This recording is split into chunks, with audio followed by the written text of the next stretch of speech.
In the name of the Father, and of the Son, and of the Holy Spirit. Rest in peace, PWL. Kylie. We're gonna do it. Let's get to it. We are looking at the very last album that Kylie ever released with PWL. Coincidentally, ironically, whatever you want to call it, one of the team wasn't there anyway, so it was only made with Mike Stock and Pete Waterman. I've got two people joining me tonight to help us talk about the Let's Get To It album, which is a bit of a divisive album. Damien and Simon, welcome to the show. Hey there, how you going? Fantastic. Hey Damien, hey Tim. Hi Simon. Damien, this is your first time. Welcome. Simon, you're a bit of an old hand at this. So what do we think about Let's Get To It? I mean, this album it's controversial amongst the fan community. Some people absolutely hold it up as, well, this was a turning point. This was maybe even the peak of the PWL days. Other people say it's a bit of a filler album in between. So hard to know. Where do you guys both sit on that? When it first came out, I actually thought it was a filler album. I was really disappointed with the album. Wow. Yeah, and I was a hardcore fan. I felt like it was made by two different people, a dance artist and someone wanting to be soul. I think in years to come, I've actually sort of appreciated where it is and where it sits in her landscape. And I think whilst the dance tracks do sort of jump out at you, and they are quite good, and the sampling is impeccable on this record. A lot of sampling, isn't there, Damien? There's a lot of sampling. We'll get to that. But I do think that some of the without this record, they would know that she wouldn't have had, the foundations for the Kylie Minogue album.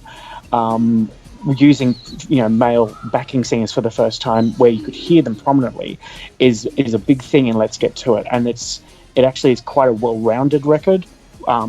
You are right; it is a divisive record, and people do have issue with the record. So she grew from this so much. You're right, Damien. As a Kylie fan who knows the narrative of her journey, her career journey, I think this album, when you listen to it as a fan who knows that story, you can actually feel the wrestle. I mean, you can feel the wrestle in even the lead single. There's two different mixes of it. One is sort of sexy and soulful, the Summer Breeze mix, which was on the Australian album. The other one is you can see Mike, Pete Waterman all over it. He's determined to have this pop sound, the traditional pop sound. The video clip he was furious about. People aren't going to believe Kylie is a whore. All this sort of stuff. And then throughout the album, you can see the soulful bits, and you can hear the pop trying to cut through again. It's quite interesting to listen to from that perspective.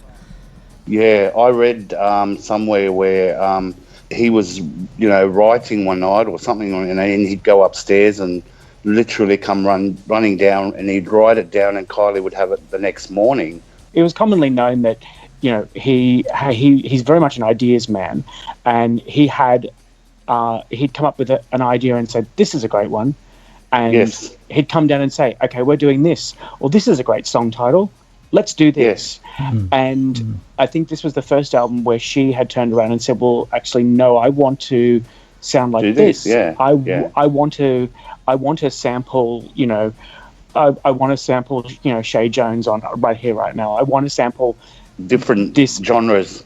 Yeah, and I think it was just one of those records that it broke the Stock Aitken and Waterman mold, because they had never been told before by an artist what to do. They had told artists what to do. She was overshadowing them by this stage. And I also think it's interesting, she definitely, in Rhythm of Love era, started to get the sense that, hang on, I could be a club act. Then this mysterious Angel K, I believe, was born out of that feeling. The Angel K, she actually set up I'm Angel K, and that's where the B-sides, they weren't actually intended to be B-sides, as I understand it. Do You Dare and Closer. If you listen to those, I believe they represent where Kylie felt she needed to be. But it was totally different to what she had been doing. But, I just love anything that the woman does, We're about to go through track by track on Let's Get To It. But Damien, as an album, as a whole, this has a feel, doesn't it? There is a feel to Let's Get To It. There is it's a much more groovier, more adult feel than, say, the very hit-driven Rhythm of Love. Rhythm of Love was an album that was crafted in half in dance world, half in hits world. It was quite deliberate, and it works, and that's why this record is a lot smoother. It's a lot more adult. Her vocals are a lot more challenged than they have been in previous records, where she had shown off her range a little bit better with this record.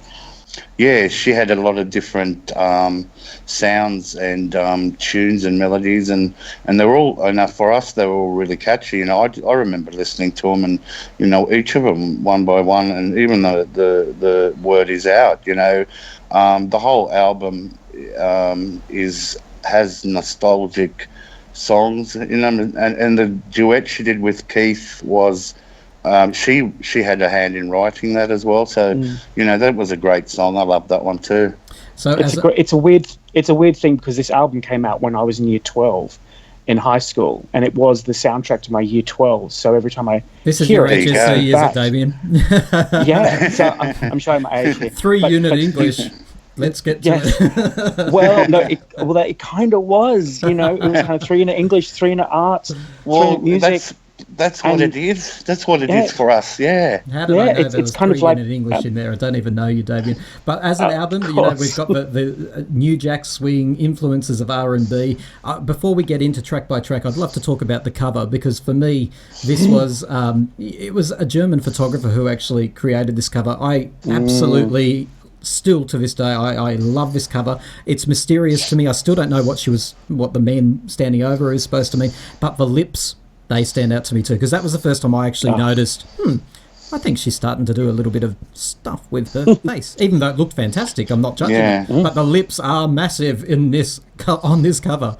She loves lips. You love lips too, Tim. You got lips on yours as well. What, you think? You reckon I've got big lips too? No, on the cover, the photos. Kylie loves the symbol for our channel you're talking about there. Yeah. Thought you were accusing me of having injectables there. No, Kylie loves to pout.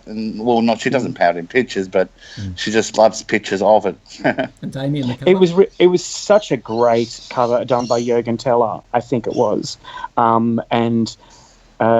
even the dress, everything about the whole cover is sort of high fashion. Yeah, it was high gloss. It was very, very sort of street English Vogue at the time, and very 60s inspired as well, which was a really big thing.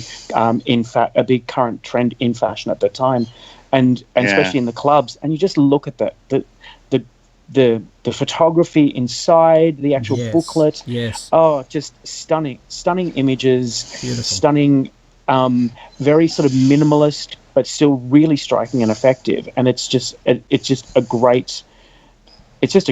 actually one of my favorite covers. She gives it the whole package, doesn't she, when she does? Yes. It doesn't matter what she does, she does the whole package. And it's done always with class and sophistication, and she's just so classy, isn't she? I don't know if I'm overanalyzing it, but she had an interview around that time when she was recording for Let's Get To It, where she said, I wasn't allowed to look left, I wasn't allowed to look right, I was blinking. Yeah. This is the first album cover where she's not looking direct into the camera. It just also looks like the first album cover that she's actually she's actually had an input in. And it's stunning artwork. One of the classics. Let's start going down track by track. Obviously, we have the lead single, Word Is Out, a Stock and Pete Waterman song. As I say, when the video clip came out, a lot of people say it was controversial and parents were outraged. I don't remember that. People say it, but I think that was more of a media thing. It wasn't that shocking, was it? No. No. I think at the time it was more to do with the fact that it was a sheer outfit, and it made her look trampy in the eyes of very conservative media. But I loved it. Wasn't that? I loved it. I thought it was great. It was also the single. It's worth mentioning that it was the video clip that sort of started the real conversation about is Kylie trying to be Madonna. I mean, even the little boy in the clip, Open Your Heart, there's a comparison there. The type of outfit, wanting to use sex to sell music, a lot of things, this video clip. I think it was a lot of things, but I think they executed it really well. Davina McCall was in it, one of her best friends. Well, Davina McCall was like the socialite, the bad girl socialite at the Yep. time, and I don't actually think that did her any favors at the time. But at the same time, it's a great snapshot video and something that hadn't been done before by her. She'd done the cutesy, she'd done the fire, she'd done the half naked woman, she'd done the fashion shoot, she'd done Shocked, which is a whole load of things all in one. She'd done locomotion. This was completely different, and I think it was the first time fans sort of went, okay, these are mini movies, and they're all different. Which I think that's why fans actually like the video and defended the video with vigor. Pete Waterman still to this day talks about how he thinks it was an error in judgment. There you go. But one quick question about Word Is Out before we move on to track 2: Summer Breeze mix or the British version? British version. I'm gonna go with British as well. Yeah. Oh, you traitors. Me, Summer Breeze, I'll go for it all the time. We want to know what people think, so leave a comment under this podcast. Which version of Word Is Out tells the story better? We move on to track 2. Give me just a little more time. Now, this caused magazine article after magazine article, mainly because of the infamous push-up bra. Yes. By the way, chicken fillets. Yes, for chicken fillets. That's right. What's going on with Kylie's bazoom? That's the type of headlines we were getting at the time. What a way to bring out your boobs. Good. Yeah. Well, I thought it was a great video, and then they used it in a watch commercial in the UK, and it just flew. The record just went nuts. Whatever she does it with class. I say it again. If it's done classy, she doesn't look bad, but no. Now, did she do this before or after that boy band that made a shot-by-shot remake? Oh, yes, I have. It's unbelievable. I couldn't believe my eyes when I saw a bit this. of it. I think it was that band with Robbie. Wasn't it Robbie Williams's? What are they called? Take that. That? I think it was. Could have been Magic. That. Yeah, could have been Magic. Yeah.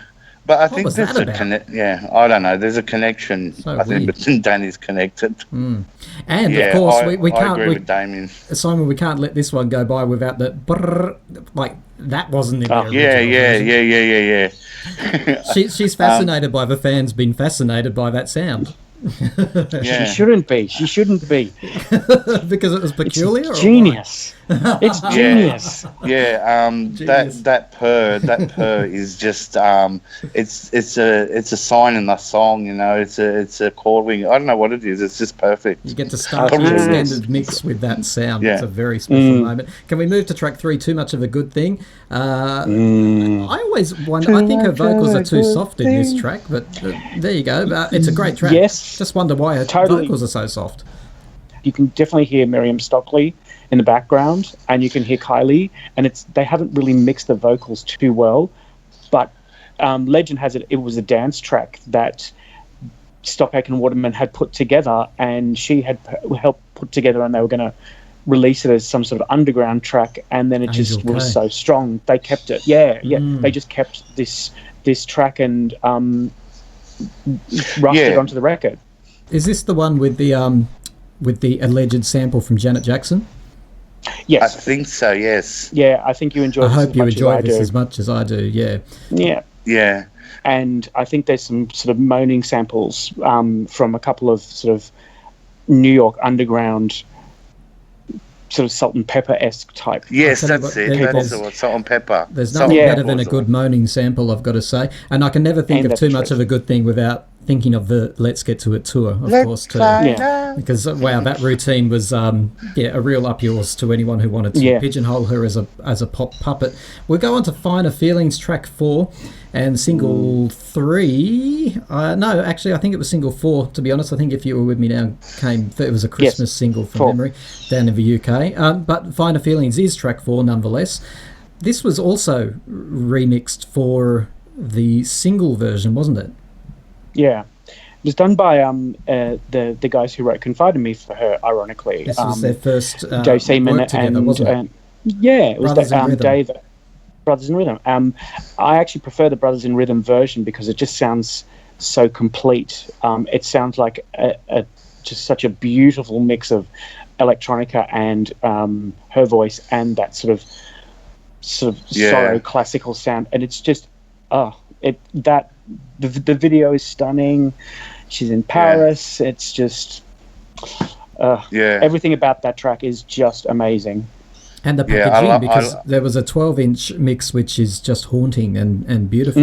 I love that. I just love the song. It has a very, special place in the album as well. I think it makes the album as well. I just love the song.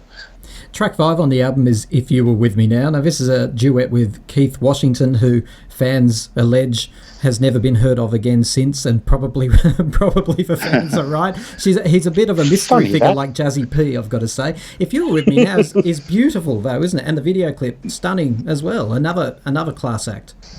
Yeah, apparently she met him for the first time on the video, which I think was quite amazing. I heard they didn't even meet on the video. Were they together in that video clip? I know they didn't record it together.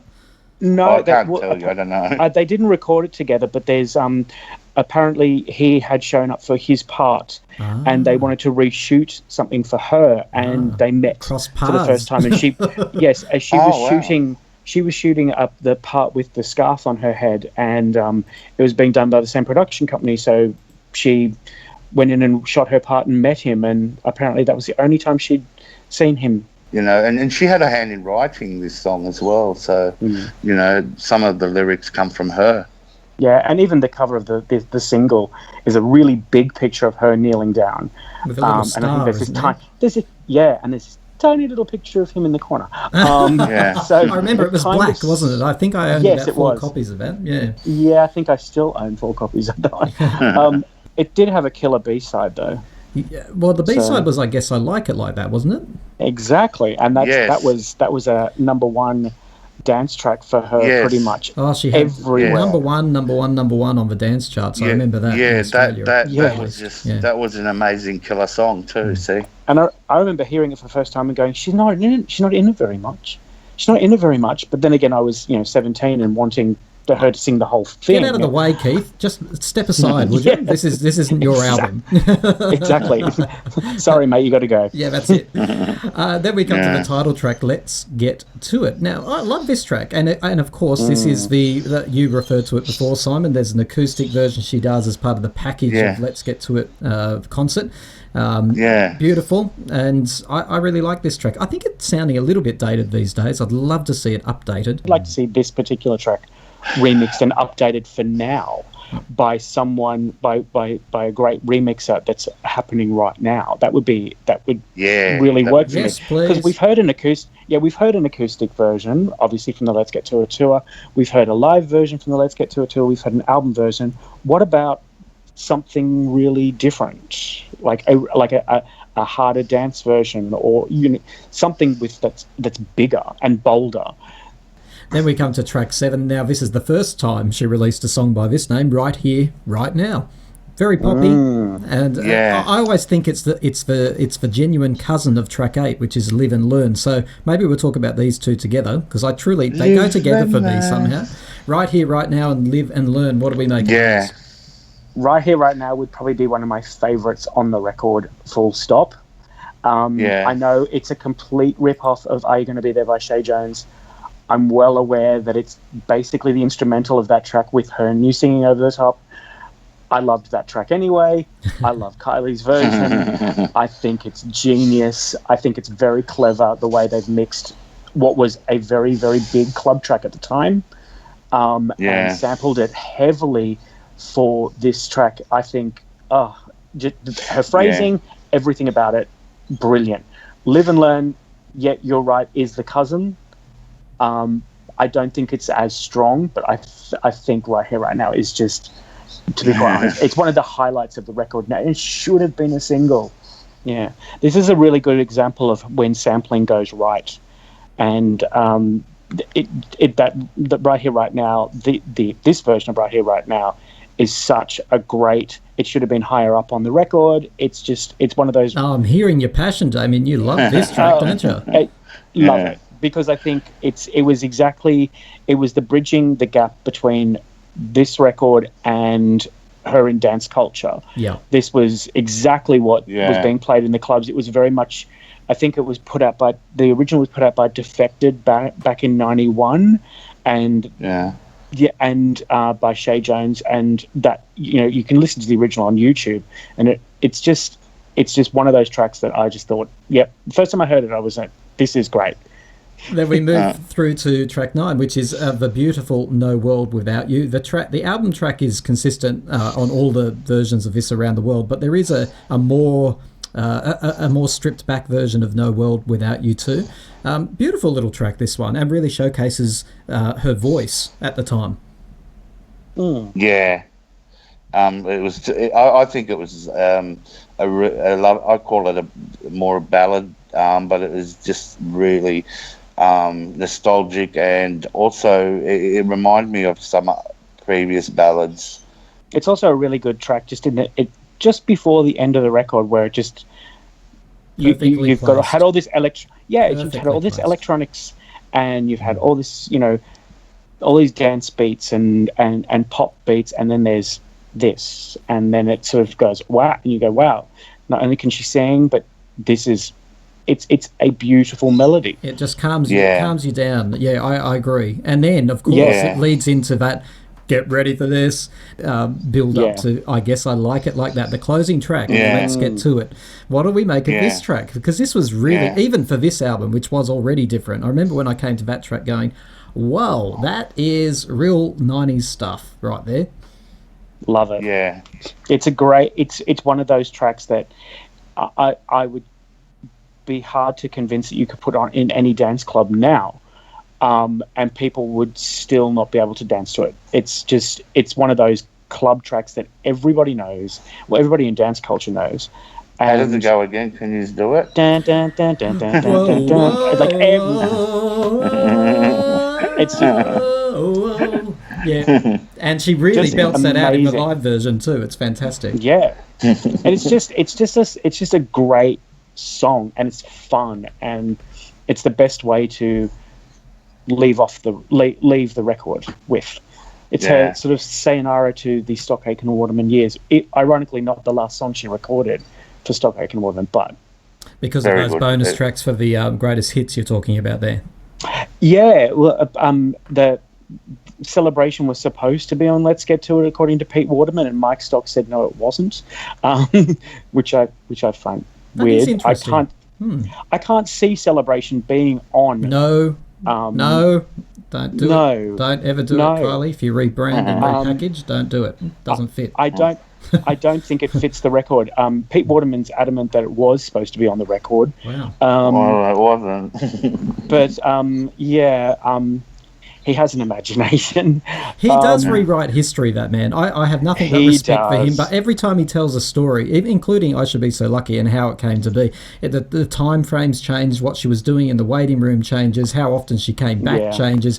Like, it's like, he can spin a yarn. Do we have any information about chart positions and about how this fared in the commercial world? It didn't fare very well at all.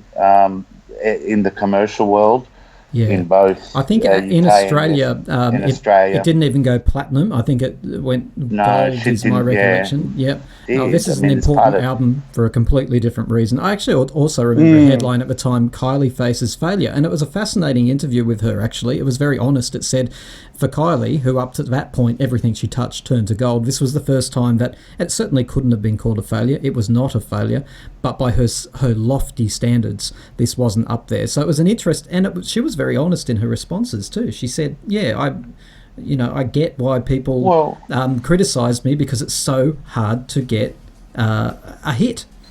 From a standpoint, I think this record holds the test of time for me with a lot of the dance tracks, and I think they stand up better than, say, the pop tracks for me, because I listen to them and go, oh, that takes me back to year 12.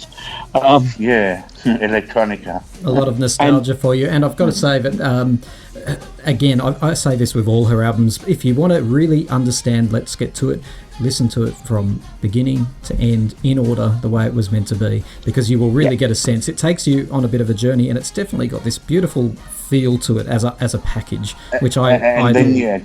You're absolutely right, Tim. And if you do that, if you do what Tim says, I can guarantee you'd listen to it again, and then you will listen to it again after that, and then it will become a very favourite album. The bonus tracks?